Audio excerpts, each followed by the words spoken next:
So everyone knows that sometime next year, Super Smash Bros. 4 is coming out, and aren't we all very excited? And as with the other two games, we're all thinking of what characters will show up. So here I offer you my top 10 newcomer hopefuls for the next mighty bout. Mostly I stayed within Nintendo properties. My selections are influenced greatly by the original roster. I have two exceptions to this rule, but I couldn't help myself. And just so I don't confuse anyone, the placement in the list is how much I want the character in the game personally. I also give each character a number over 5. This is for how likely I think it is that the character might appear. So with the formalities out of the way, let's get started. Number 10, Krystal of Star Fox. This foxy lady is unique to the list because, well, she's the only lady I have. She first appeared in Star Fox Adventure and has almost always been a playable character. She has a few other games under her belt now too, including Star Fox Assault and Star Fox Command. Now why would I add her to Smash Bros?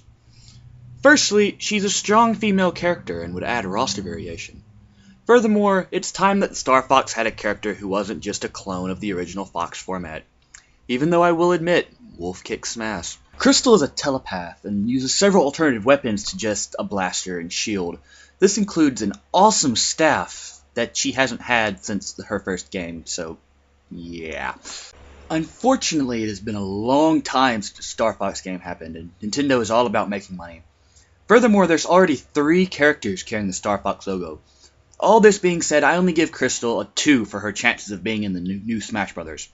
Even though I think she'd be a fun character and could add more to the game than, say, the Wii Fit trainer. Anyway, moving on, we reach number 9, Kamek of Yoshi's Island. Now, I probably lost about half my viewers with this one, but hear me out. Kamik is a classic boss and has been often referred to as the arch nemesis of Yoshi. We really need someone else with the Yoshi logo in Super Smash Bros., and no one I can think of would fit that position better. And yes, I thought of Birdo. Kamik also has a plethora of powers, all of which would make him extremely fun to play as. He has this magic staff to use the blunt instrument and for smash attacks. Kamek can teleport, shoot magic blasts, see the future, summon minions, fly on a broom, create clones, etc., etc. Furthermore, Kamek is about to be featured as the main villain in the new Yoshi Island DS game, and his appearance in Smash Bros. Would help sell the title. Still, while I love Kamek and would love to see him in the game, he is a long shot and a B-list character on his best days. As a result, I can only give him a 1 out of 5. Even though he's a character I myself would quite like to have. So moving on. Number 8, Samurai Goro. This ugly misshapen fellow is a major reoccurring character from the F-Zero series and one of the most noticeable rivals of Captain Falcon. Captain Falcon is a fan-favorite character, and he really is the perfect type of character for Super Smash Bros. Yet despite these facts, the good Captain remains the lone character from the F-Zero series. And I have a beef with that. I also think that Goro could be the best choice. A lot of people want Black Shadow, but I feel he would simply become a Falcon clone, and we already have Ganondorf. On the other hand, is a samurai with a sword and a unique heavier body type. His moveset could be filled with heavy-handed moves and dirty cheap fighting, as well as moves using his sword and quicker attacks. It could be a lot like his moveset in the F-Zero anime, which I could also get behind. Goro is already in the Smash Bros. Universe as an assist trophy, which shows how the character design can fit. Still, just like with Krystal, his game franchise hasn't presented a game in years. So until F-Zero comes back, Samurai Goro gets a 2 out of 5. Really, it almost makes me sad. Introducing number 7, Petey Piranha from Super Mario Sunshine. I know that Smash Bros. Already has a ton of Mario-based characters, but it's who I want, dammit, my list. Anyway, Petey Piranha is the breakout character from the Nintendo GameCube and would make a great heavyweight fighter.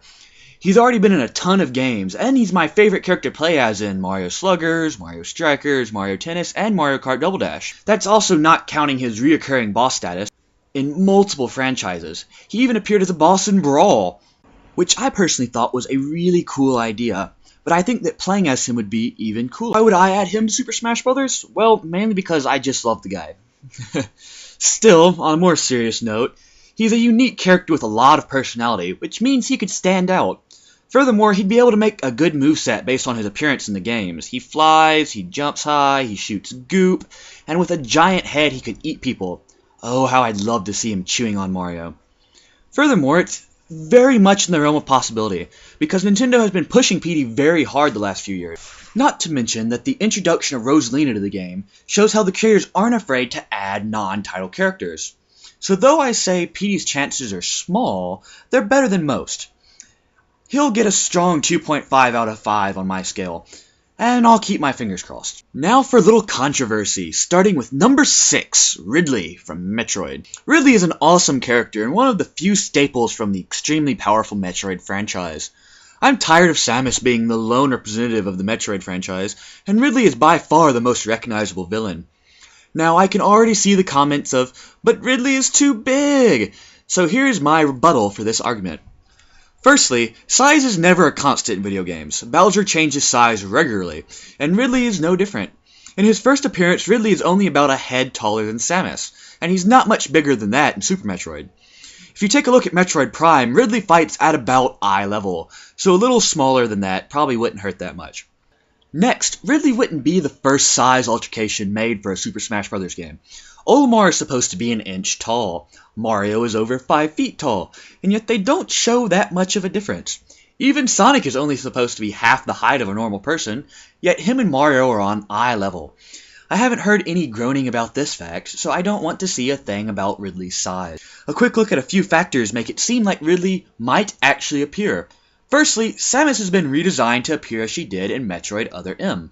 In this game it is mentioned how Ridley killed Samus' family. A pretty big deal. The Metroid stage in the new Smash Bros. Is also based off Other M. In fact, it's based off the arena where the Ridley boss battle actually occurs.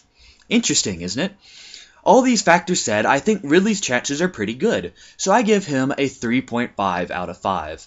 We'll just have to see. But next we move on to the top 5. Which we will begin with number 5, Simon Belmont from the original Castlevania. I mentioned earlier I had 2 non-Nintendo properties, and Simon is actually owned by Konami. Simon is another strong humanoid character, and since he uses a whip, he'll have a different weapon and movement to anyone else in the game. He could also institute the classic Castlevania side weapons into his moveset, which leaves a bit of room for designers to play with. I see him being very similar to Link actually. Simon could use the whip for his main attacks and a long distance grapple, but side weapons for his special attacks. Now Simon has had multiple redesigns, but I'd go with the classic barbarian look. This would make him different from other appearances and be a direct reference to where Castlevania started, kinda like what they've done with Mega Man. Many might find this one a long shot, and honestly I kinda do too. But it's not outside the realm of possibility. Castlevania games are currently plugging away pretty well on multiple systems, and over the years Nintendo has had multiple exclusive titles. Also, Simon wouldn't be the first Konami crossover into Smash Bros., since we had Solid Snake in Brawl. Still, I really don't see it happening, and so I regretfully give Simon a 1 for his gameplay chances. Well, moving on to a more likely candidate. Introducing number 4, Bowser Jr. from Super Mario Sunshine. I know I already had Petey on the list, and I already used this picture to talk about how Super Smash Bros. Has a lot of Mario characters. Still, in recent years, Bowser Jr. has become just as much of a staple in the Mario franchise as Bowser. He opens all of the Mario Brothers games these days, and is great at being a general pain in the ass. He's even a playable character in a pile of the Mario franchise games. Since his first appearance in Mario Sunshine, Bowser Jr. has rocketed to the top of the chart. And while my other 2 Mario characters in the list are enumerated because I think they're cool personally, Bowser Jr. appears to me as a needed character. The villains in Brawl are few and are dominated by larger, heavier body types. Bowser Jr. could offer balancing of good and evil while serving as a speed character for the bad guys. A small, scrappy fighter, Bowser Jr. could use his paintbrush wand to perform smash attacks and throw paint. He could also toss Mecha Koopas and duck into his shell. Really, there's numerous options.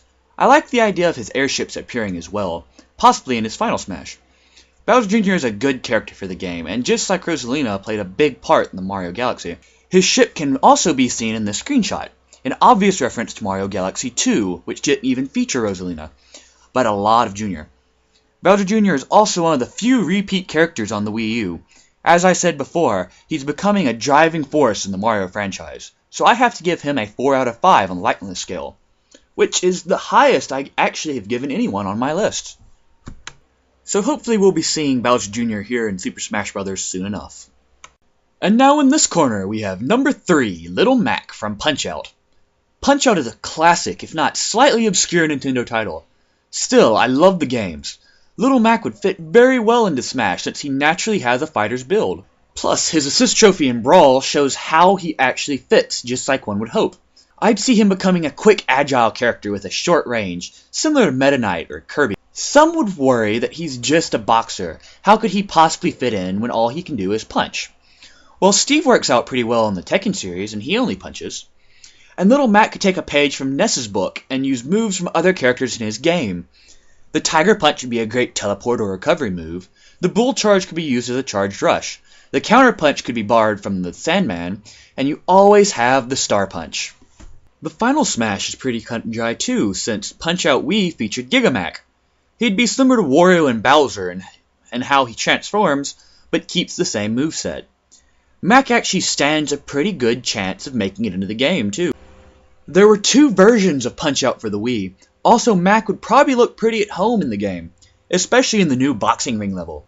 All of this and more caused me to give Mac a 3 out of 5 on his chances of joining the fight. Now, whether or not he will, we'll have to see. Drawing closer to the end, we have number 2, Krono of Chrono Trigger. Honestly, this is the only character on my list that I feel the majority of people won't recognize. So it's time for a history lesson. In 1995, the Ultimate Design Dream Team came together. They included the original creator of Final Fantasy, the original creator of Dragon Quest, and a key artist from the manga series Dragon Ball. These men worked together to create Chrono Trigger, and the world was forever changed. In 1995, the game won Best Music, Best Game, and overall Best Game. Nintendo Power claimed it was the biggest game Square Enix ever made, and claimed it had one of the best endings of any video game ever. Game Rankings in 2009 stated it was the second greatest RPG ever.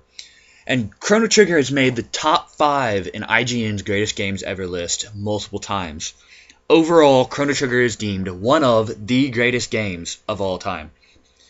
If you've never played it, go get it. Now. So with that out of the way, I introduce Krono, the game's main protagonist. He's a selfless hero with great moves, big expressions, a samurai sword, and power over lightning. Tell me, which part of that doesn't sound awesome? He'd fit in great amongst the anime-esque swordsmen like Marth and Link. Plus, if he was added, then we'd have a character with a samurai sword, which would be different in style than others, since they use broadswords. I'm a huge fan, if you can't tell, and in all honesty, if the game designers of Smash Bros. Came to me and said I could put in absolutely anyone I want, Krono would be my man.